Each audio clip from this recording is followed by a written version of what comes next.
जालन्यातील राजूरकर कोठा येथील अंतर्गत रस्त्याची दयनीय अवस्था. चिखलामुळे विद्यार्थी, नागरिक आणि रुग्णांचे हाल.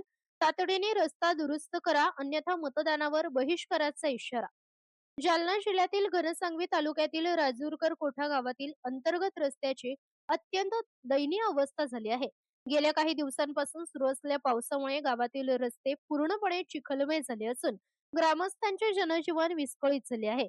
शालेय विद्यार्थी, महिला, ज्येष्ठ नागरिक आणि शेतकऱ्यांना रोज जीव मुठीत धरून या रस्त्यांवरून ये-जा करावी लागत आहे. चिखलामुळे अनेक ठिकाणी पायी चालणेही कठीण झाले आहे. विद्यार्थ्यांना शाळेत जाण्यासाठी मोठी कसरत करावी लागत असून वयोवृद्ध नागरिकांनाही मोठ्या अडचणींचा सामना करावा लागत आहे.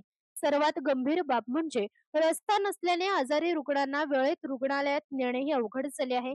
अनेकदा रुग्णांना जुळीत किंवा उचलून मुख्य रस्त्यापर्यंत आणावे लागत असल्याचा संताप ग्रामस्थांनी व्यक्त केलाय. वारंवार मागणी करूनही प्रशासनाने या रस्त्यांकडे दुर्लक्ष केल्याचा आरोप ग्रामस्थांनी केला आहे. येत्या काही दिवसात रस्त्याची तातडीने दुरुस्ती करण्यात आली नाही तर तीव्र आंदोलन छेडण्यात येईल. तसेच आगामी निवडणुकीत मतदानावर बहिष्कार टाकण्याचा इशाराही ग्रामस्थांनी दिला आहे.